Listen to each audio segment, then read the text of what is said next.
piece of cheese. Says, look at that price. And it always got his holes in it. We got to buy all those holes. But it's way less because you don't pay for the holes, but that's what these women are saying. Just look all the holes in it. That's what it means. Yeah, but that gives it the flavor. The Limburger cheese? Huh? What did your father mostly make? Brick cheese and American cheese. But we didn't make no Limburger. And we didn't wrap it like that either. Maybe he wrapped some for just what he wanted to sell. But usually we used to have to put paraffin on it and ship it out in boxes.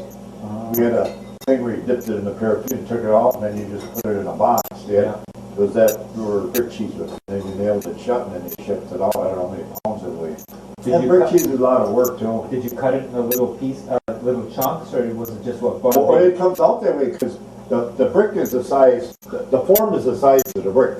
So then you put that block of wood on, and then you have to turn it about every hour, then you take that block of wood and take it off, and then you turn it, and then you push that cheese down to the other bottom, and then you put the block of wood in, and then you put the brick on.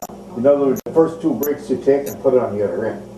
So then you turn it over in the box to a box, and you just take the box and put them on, put the bricks on. You go down the line until you got it all turned. Then they got a pail that's flat on the bottom that's kind of round, and you scoop all that cheese curd right out. If you go to work, you got a big screen like you let all the way out till it drains, and then you go and scoop the curd out, put it right in the forms. Then when you get done, then you got a salt brine you got to put it in. So a bunch of salt on top, it's in the brine. And then the next day you turn it over and you move it down, put some more salt on it, leave it in the brine. And the next day you take it out, but you keep at least got 2 days in the salt brine. Then you put it on the shelf, and every day you got to turn it on the shelf. Why do you have to turn it?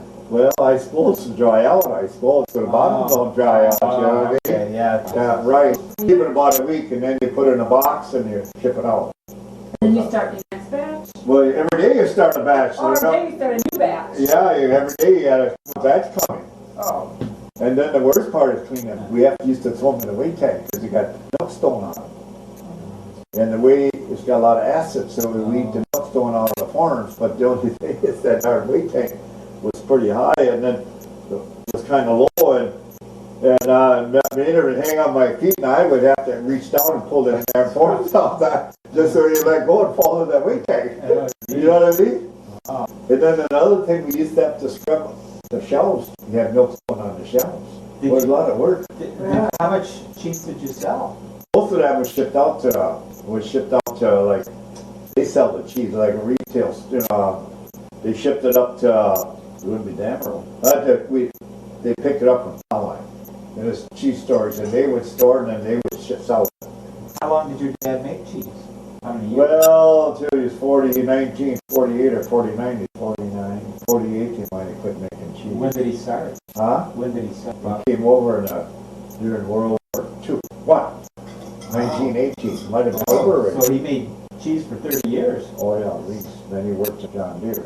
Where did he have his own cheese factory? No, it was a farmer's factory. It was a kind of a co-op. He worked for a farm. He got paid by the pound.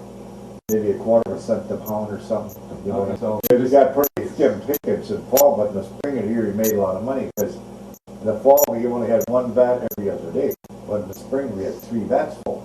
That's when he could make his money. Yeah, and then he used to sell bought cheese on his own. He used to buy cheese from them, and then he could sell it. My dad was watched down. He used to have a thing to screw in there to check on the cheese, and he pull it out. They call it plugged it.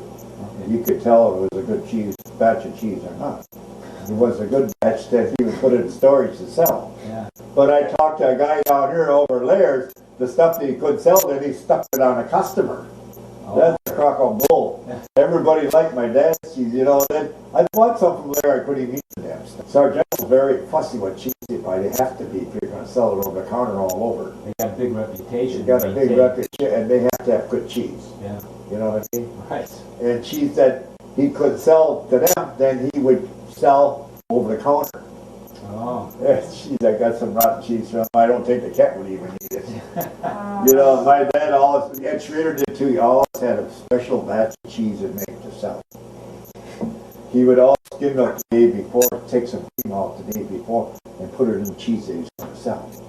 A cream extra in there to make it good, you know what I mean? And people really liked his cheese because it was nice and soft, and it likes the cream nice and soft. There's a lot of cream in cheese. I don't, can't